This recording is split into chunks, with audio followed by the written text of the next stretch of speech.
జనరల్‌గా స్ప్రింగ్ అనేది చాలా హెవీ అబ్‌స్ట్రాక్షన్స్‌తో ఉంటదనమాట. అలాంటి హెవీ అబ్‌స్ట్రాక్షన్స్‌లోని అసలు కింద ఏం జరుగుతది అని తెలుసుకోవడమే చాలా కష్టం అవుతది.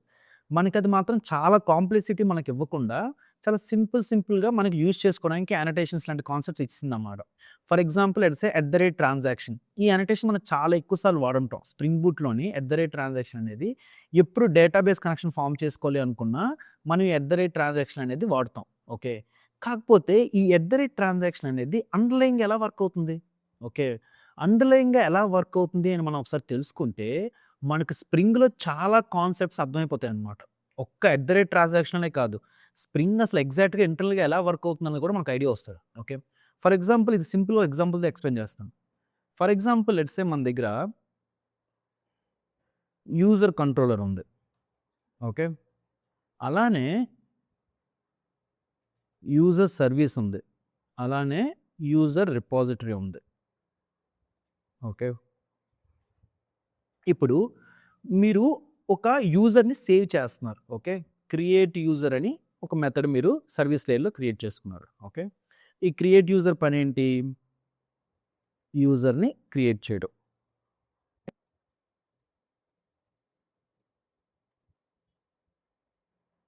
యూజర్‌ని సేవ్ చేస్తున్నాను. దాని తర్వాత యూజర్‌లో మళ్ళీ చేంజెస్ చేసి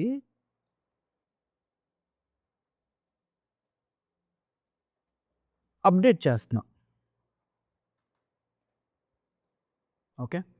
ఇప్పుడు థింగ్ ఏంటి అంటే, ఇది సర్వీస్ లేయర్ మెథడ్. అలాగా కంట్రోల్ లేయర్‌లో కూడా మెథడ్ ఉంటది. రిపాజిటరీలో కూడా మెథడ్ ఉంటది. ఓకే. ఇప్పుడు ఈ మెథడ్ పైన మనం ట్రాన్సాక్షన్ అనేది జనరల్‌గా వాడతాం. ఓకే. సో, ట్రాన్సాక్షన్ అనేది ఏం చేస్తది అంటే, ఓకే. ఒక డేటాబేస్ కనెక్షన్ ఫార్మ్ చేసి ఇదంతాను మన డేటాబేస్‌లో స్టోర్ చేస్తది అనేది మనకు తెలుసు. ఓకే. బట్ ఇంటర్నల్‌గా అసలెలా వర్క్ అవుతది? ఓకే. ఇంటర్నల్‌గా ఎలా వర్క్ అవుతది? చాలామంది తెలిసే ఉండొచ్చు. ట్రాన్సాక్షనాలిటీ అనేది స్ప్రింగ్ ఫంక్షనాలిటీ కాదు. It's a database functionality. డేటాబేస్‌లోని ట్రాన్సాక్షన్ అనే ఫంక్షనాలిటీ ఉంది. అదెలా వర్క్ అవుతది? ఫర్ ఎగ్జాంపుల్ లెట్స్ సే ఒక యూజ్ కేస్ తీసుకోండి. ఇది మీ కోడు. ఇది మీ డేటాబేస్. ఇది మీ కోడ్. దీంట్లో మీరు ట్రాన్సాక్షన్ అని రాయగానే ఫస్ట్ డీబీ కనెక్షన్ తెచ్చుకోండి. ఫస్ట్ ఫస్ట్ ఫస్ట్ నీ కోడ్ అనేది డేటాబేస్‌తో ఒక కనెక్షన్ ఫార్మ్ చేసుకుంటాడు. దాని తర్వాత స్టార్ట్ ట్రాన్సాక్షన్ అంటాం నువ్వు. స్టార్ట్ ట్రాన్సాక్షన్ అంటే డేటాబేస్‌కి మళ్ళీ ఒక కమాండ్ ఎళ్తది. దాని తర్వాత నువ్వు యూజర్‌ని సేవ్ చేస్తావు. యూజర్‌ని సేవ్ చేసినప్పుడు మళ్ళీ డేటాబేస్‌కి ఒక కమాండ్ ఎళ్తది. దాని తర్వాత యూజర్‌ని అప్డేట్ చేస్తున్నావు. అప్పుడు కూడా డేటాబేస్‌కి ఒక కమాండ్ ఎళ్తది. ఇప్పుడు యూజర్ సేవ్, యూజర్ అప్డేట్ 2 బాగా వర్క్ అయ్యాయనుకో, అప్పుడు మనం కమిట్ ట్రాన్సాక్షన్ అంటాం. కమిట్ ట్రాన్సాక్షన్ అంటాం. కమిట్ ట్రాన్సాక్షన్ అనగానే అది కూడా డేటాబేస్‌కి ఒక కమాండ్ ఎళ్తదనమాట. ఇప్పుడు కమిట్ ట్రాన్సాక్షన్ అంటే అర్థం ఏంటి అంటే, సేవ్ చేసిన యూజరు, అప్డేట్ చేసిన యూజరు మొత్తం కలిపి డేటాబేస్‌లో పర్సిస్ట్ చేసేయి. అంటే సేవ్ చేసి అని అర్థం అనమాట. అంతవరకు ఎగ్జాక్ట్‌గా సేవ్ అవ్వదు. అదే ఇప్పుడు యూజర్ సేవ్ బానే వర్క్ అయింది. కానీ యూజర్ అప్డేట్‌లో ఏదో ఎర్రర్ వచ్చింది. ఎర్రర్ వచ్చినప్పుడు మనం కమిట్ ట్రాన్సాక్షన్ అనకుండా రోల్ బ్యాక్ ట్రాన్సాక్షన్ అంటాం అన్నమాట. రోల్ బ్యాక్ ట్రాన్సాక్షన్ అంటే అర్థం ఏంటంటే, ఓకే. యూజర్ సేవ్ అయింది. కానీ అప్డేట్ అవ్వలేదు. సో, రోల్ బ్యాక్ చేసేయి. అంటే అర్థం ఏంటంటే, అసలు సేవ్ కూడా నాకొద్దు. అంటే హోల్ పాయింట్ ఆఫ్ ట్రాన్సాక్షనాలిటీ ఏంటి ఏంటంటే, ఒక 3 కమాండ్స్ ఉంటాయి డేటాబేస్‌కి ఇవ్వడానికి. అయితే ఈ 3 కమాండ్స్ కలిపి ఎగ్జిక్యూట్ చెయ్యి. లేకపోతే అసలు ఏమీ ఎగ్జిక్యూట్ చేయకు. అంతేగాని సగం సగం చేయకు అని చెప్తదనమాట. ఓకే. సో, ఈ విధంగా డేటాబేస్ అనేది ట్రాన్సాక్షనాలిటీ ఫంక్షనాలిటీ అనేది ఇచ్చింది. ఇప్పుడు స్ప్రింగ్ అనేది ఆ ట్రాన్సాక్షనాలిటీ ఫంక్షనాలిటీ ఈ యానోటేషన్ ద్వారా అచీవ్ చేస్తుందనమాట. ఓకే. ఎలా అచీవ్ చేస్తుంది అనేది మనం ఇప్పుడు తెలుసుకుందాం. ఓకే. ఇప్పుడు let's say user controller, user service, user repository. ఈ 3 మనం కోడ్ రాసాం. కోడ్ రాయగానే మనం సర్వీస్ రన్ చేస్తాం. ఓకే. స్ప్రింగ్ బూట్ ఎంబియన్ స్ప్రింగ్ బూట్ రన్ అని ఒకటి రన్ చేస్తాం. అసలు ఈ స్ప్రింగ్ బూట్ రన్ అని కూడా బోలెడు స్టోరీ ఉంటది. మనం తర్వాత డిస్కస్ చేద్దాం. బట్ ఎంబియన్ స్ప్రింగ్ బూట్ రన్ చేయగానే ఏమవుతది? నీ అప్లికేషన్‌లో మెయిన్ మెథడ్ ఉంటది. ఓకే. మెయిన్ మెథడ్ ఉంటది. ఆ మెయిన్ మెథడ్‌లోని స్ప్రింగ్ అనేది బీన్ కంటైనర్ క్రియేట్ చేస్తది. బీన్ కంటైనర్ అని మనందరికీ తెలుసు. బీన్ కంటైనర్ అంటే ఏంటి అంటే, అసలు నీ user controller, user service, user repository ఇలాగ నీ దగ్గర ఎన్ని క్లాసులుంటే వాటన్నిటికి స్ప్రింగ్ అనేది బీన్స్‌కి ఆబ్జెక్ట్స్ క్రియేట్ చేస్తది. Bean is nothing but spring controlled object. Objects create చేస్తది. ఓకే. ఆబ్జెక్ట్స్ క్రియేట్ చేసి అది మెయింటైన్ చేస్తదనమాట. ఒక పెద్ద బాక్స్‌లోని ఆ ఆబ్జెక్ట్స్ అన్నీ ఏసేస్తది. ఇప్పుడు ఎవరు అడిగితే ఆళ్ళకి ఇచ్చేస్తుంటది. For example let's say user కంట్రోల్‌కి ఏం కావాలి? యూజర్ కంట్రోలర్‌కి యూజర్ సర్వీస్ కావాలి. సో, అదేమంటదంటే ఓకే. నీకు యూజర్ సర్వీస్ కావాలి కదా! తీసుకో అంటదనమాట. ఇప్పుడు యూజర్ సర్వీస్‌కి ఎవరికి కావాలి? యూజర్ రిపాజిటరీ కావాలి. Okay. So, user service, user repository కావాలని చెప్పేసని యూజర్ రిపాజిటరీ బీన్ క్రియేట్ చేస్తది. బీన్ క్రియేట్ చేసి యూజర్ సర్వీస్‌కి ఇచ్చేస్తది. సో, ఎవరికి ఏం బీన్ కావాలంటే స్ప్రింగే ఇస్తదనమాట. సో, ఆ స్ప్రింగ్ ఇవ్వడానికి ఫస్ట్ స్ప్రింగ్ అనేది బీన్ కంటైనర్ క్రియేట్ చేసుకోవాలి. బీన్ కంటైనర్ క్రియేట్ చేయడం అంటే ఏంటి అంటే, అది బీన్స్‌ని ఫస్ట్ క్రియేట్ చేసుకోవాలి. అది క్రియేట్ చేస్తేనే కదా వేరే వాళ్ళకి ఇవ్వగలదు. అది ఎలా క్రియేట్ చేస్తది అనేదే హోల్ పాయింట్ అనమాట. ఏంటంటే, స్ప్రింగ్‌లోని స్ప్రింగ్ ఫస్టు అన్ని క్లాసెస్ రీడ్ చేస్తదనమాట. మనం ఎన్ని క్లాసులు క్రియేట్ చేసామో అన్ని క్లాసులు ఫస్ట్ స్ప్రింగ్ రీడ్ చేస్తుందన్నమాట. రీడ్ చేసి స్ప్రింగ్ అనేది రిఫ్లెక్షన్ ఏపీఐ అని జావాలో ఒకటుంటది. రిఫ్లెక్షన్ ఏపీఐ యూజ్ చేసి ఒక మంచి మ్యాజిక్ చేస్తదనమాట. ఓకే. రిఫ్లెక్షన్ ఏపీఐ అంటే ఏంటంటే ఫర్ ఎగ్జాంపుల్ లెట్స్ సే ఈ స్ప్రింగ్ యూజర్ సర్వీస్ చూడండి. ఈ యూజర్ సర్వీస్ చూస్తే ఈ యూజర్ సర్వీస్ చూస్తే దీంట్లో ఏం వేరియబుల్స్ ఉన్నాయి, దీంట్లో ఏం మెథడ్స్ ఉన్నాయి అన్నీ నేను చూసి చెప్పగలను. అలాగే యూజర్ కంట్రోల్ చూసినా కూడాను దీంట్లో ఏం వేరియబుల్స్ ఉన్నాయి, ఏం మెథడ్స్ ఉన్నాయని చూసి చెప్పగలను. క్లాస్‌లో ఏమేమి ఉన్నాయని చెప్పేసని. కానీ కోడ్ ద్వారా దాంట్లో ఏం మెథడ్స్ ఉన్నాయి, ఏం ఉన్నాయని నీకు చెప్పలేనన్నమాట. అది హెల్ప్ చేయడానికే రిఫ్లెక్షన్ ఏపీఐ అనమాట. రిఫ్లెక్షన్ ఏపీఐ యూజ్ చేస్తే ఒక క్లాస్‌లోని అసలు ఏ మెథడ్స్ ఉన్నాయి, ఏం వేరియబుల్స్ ఉన్నాయి అవన్నీ నేను రీడ్ చేయొచ్చనమాట. ఫర్ ఎగ్జాంపుల్ లెట్స్ సే నేను యూజర్ కంట్రోలర్ క్లాస్‌ని రీడ్ చేద్దాం అనుకుంటున్నా రిఫ్లెక్షన్ ఏపీఐ యూజ్ చేసి. లెట్స్ సే ఏదో సింటాక్స్ ఉంటది. సింటాక్స్ మనకు పెద్ద ప్రాబ్లమ్ లేదు. Let's say user controller dot class అన్నాను. ఓకే. క్లాస్ అనగానే నాకు యూజర్ కంట్రోలర్ వస్తది. ఒక క్లాస్ ఆబ్జెక్ట్ వస్తది. ఓకే. ఇప్పుడు ఈ క్లాస్ ఆబ్జెక్ట్ ద్వారా సింటాక్స్ పెద్దది సూడో కోడ్ జస్ట్ రాస్తున్నాను నేను. సో, పెద్దగా వర్రీ కాకండి. ఇప్పుడు user controller object dot get methods అన్నాననుకో, అసలు యూజర్ కంట్రోలర్ డాట్ క్లాస్‌లో ఉన్న మెథడ్స్ అన్నీ వచ్చేస్తాయన్నమాట. అలాగా ఇప్పుడు నేను యూజర్ కంట్రోలరే కాకుండా యూజర్ సర్వీస్ కూడా ఒకటి క్రియేట్ చేస్తానన్నమాట.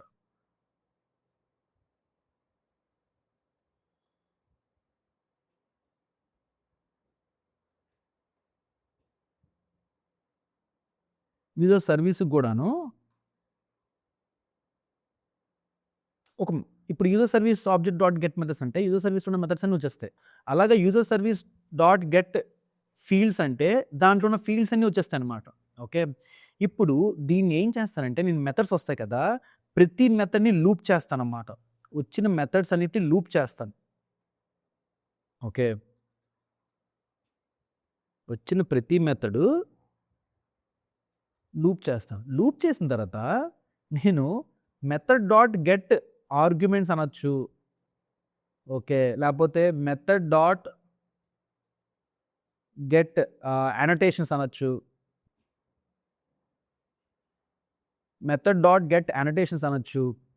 సో, ఇక్కడ నేనేంటంటే ఈ రిఫ్లెక్షన్ ఏపీఐ యూజ్ చేసి ఆ మెథడ్‌లో ఏం ఆర్గ్యుమెంట్స్ ఉన్నాయి, ఆ మెథడ్ పైన ఏం అనోటేషన్స్ ఉన్నాయి అన్నీ రీడ్ చేయొచ్చనమాట.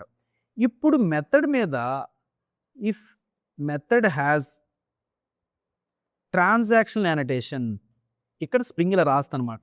ఒకవేళ మెథడ్ దగ్గర ట్రాన్సాక్షనల్ అనోటేషన్ ఉంటే ఏం చేస్తది అంటే స్ప్రింగ్ అనేది యూజర్ సర్వీస్ క్లాస్ ఉంది కదా! యూజర్ సర్వీస్ క్లాస్ కాకుండా యూజర్ సర్వీస్ ప్రాక్సీ క్లాస్ అని ఇంకోటి క్రియేట్ చేస్తదనమాట. Okay.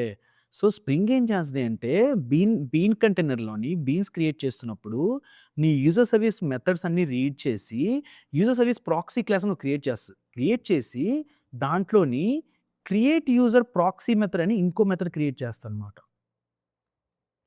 Create user proxy method అని ఇంకో మెథడ్ క్రియేట్ చేస్తది. క్రియేట్ చేసి ఇప్పుడు ట్రాన్సాక్షనాలిటీకి కావాల్సిన ఫంక్షనాలిటీ అంతా ఇక్కడ పెడతదనమాట. అంటే ఏంటి? Get DB connection. Okay. Start transaction. దాని తర్వాత యూజర్ దాని తర్వాత నువ్వు యూజర్ డాట్ సేవ్ ఈ దాని తర్వాత నువ్వు ఒక కోడ్ రాసావు. User dot set name, user dot set phone number. ఈ కోడ్ అంతా ఇక్కడ పెడతదనమాట. ఓకే. నువ్వు రాసిన కోడ్ అంతా ఇక్కడ పెడతదనమాట. పెట్టి అదంతా దేంట్లో పెడతది? ఒక try క్యాచ్‌లో పెడతదనమాట.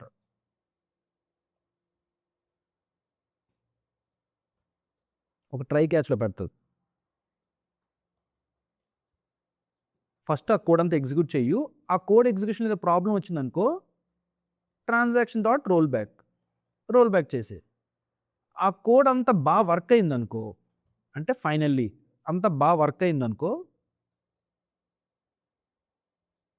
Transaction dot commit.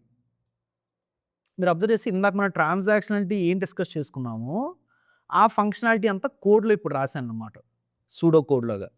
Okay. ఇప్పుడు స్ప్రింగ్ అనేది బీన్ కంటైనర్ క్రియేట్ చేస్తున్నప్పుడు, ఆ బీన్స్‌లోని ఒక కొత్త ప్రాక్సీ ఆబ్జెక్ట్ క్రియేట్ చేసి, దాంట్లో ఈ మెథడ్‌ని క్రియేట్ చేస్తారనమాట. సో, ఇక్కడ మీరు అబ్జర్వ్ చేస్తే, మనం రాసిన మెథడ్ అనేది ఇక్కడ ఉందన్నమాట. ఓకే. మనం రాసిన మెథడ్ ఏంటి? User service dot create user. ఇది మనం రాసిన మెథడ్. ఓకే. స్ప్రింగ్ ఏం చేసిందంటే, మనం రాసిన మెథడ్ చుట్టూ ఒక వ్రాపర్ చుట్టిందనమాట ఎక్స్ట్రా ఫంక్షనాలిటీతో. సో, ఇది స్ప్రింగ్ చేస్తదనమాట. చేసి ఇదంతా చేసిన తర్వాత స్ప్రింగ్ అనేది బీన్ కంటైనర్‌లోని 2 ఆబ్జెక్ట్స్ క్రియేట్ చేస్తదనమాట. ఒకటి యూజర్ సర్వీస్‌కి, ఇంకోటి యూజర్ సర్వీస్ ప్రాక్సీ ఆబ్జెక్ట్‌కి. సో, ప్రాక్సీ ఆబ్జెక్ట్ ఉంటది, యూజర్ సర్వీస్ ఆబ్జెక్ట్ ఉంటది. సో, ఈ 2 క్రియేట్ చేసి బీన్ కంటైనర్‌లో దాచుకుంటది. ఓకే. దాచుకున్న తర్వాత ఇప్పుడు ఎవరైనా వచ్చి లెట్స్ సే ఇప్పుడు యూజర్ కంట్రోలర్‌కి ఏం కావాలి? యూజర్ సర్వీస్ కావాలి. యూజర్ సర్వీస్ ఎందుకు కావాలి? ఎందుకంటే ఎక్కడో కింద మెథడ్ రాసుంటాడు. ఏంటి? క్రియేట్ యూజర్ ఎండ్ పాయింట్ రాసుంటాడు. ఏంటి? User service dot create user అని చెప్పేసి ఒక మెథడ్ రాసుంటాడు. ఇప్పుడు స్ప్రింగ్ అనేది ఏం చేస్తదంటే, నీకు యూజర్ సర్వీస్ కావాలి కదా అని చెప్పేసని యూజర్ సర్వీస్ ఆబ్జెక్ట్ ఇవ్వదనమాట. యూజర్ సర్వీస్ ప్రాక్సీ ఆబ్జెక్ట్ ఇస్తదనమాట. User service proxy object create చేసినప్పుడు ఏమవుతది? ఈ proxy object create method call అయితే, మన మెథడ్ కాల్ అవుద్దనమాట. మనం ఇక్కడ రాసాం చూడు, క్రియేట్ యూజర్ ప్రాక్సీ ఆబ్జెక్ట్ అనేది ఈ మెథడ్ కాల్ అవుద్దనమాట. సో, మీరు కొంచెం కాంప్లెక్స్ ఉండొచ్చు కానీ మీకు అర్థమైతే, ఫస్ట్ స్ప్రింగ్ అనేది ప్రాక్సీ ఆబ్జెక్ట్స్ క్రియేట్ చేస్తది. క్రియేట్ చేసి ఎవరికి అయితే యూజర్ సర్వీస్ కావాలో వాళ్ళందరికీ ప్రాక్సీ ఆబ్జెక్ట్‌లు ఇచ్చేస్తది. ఇప్పుడు అందరూ ఆ ప్రాక్సీ ఆబ్జెక్ట్‌లని యూజర్ సర్వీస్ అనుకోని క్రియేట్ యూజర్‌ని కాల్ చేస్తారు. క్రియేట్ యూజర్‌ని కాల్ చేస్తున్నప్పుడు ఎగ్జాక్ట్‌గా ఈ క్రియేట్ యూజర్ ప్రాక్సీ మెథడ్ అనేది కాల్ అవుతుంటదన్నమాట.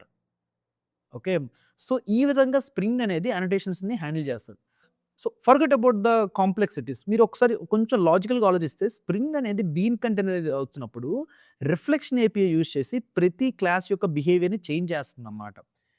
ఇది మీరు అర్థమైతే స్ప్రింగ్ @క్యాషబుల్ ఎలా వర్క్ అవుతది? లేకపోతే స్ప్రింగ్‌లోని @ఆటోవైడ్ ఎలా వర్క్ అవుతది? కంట్రోలర్ ఎలా వర్క్ అవుతది?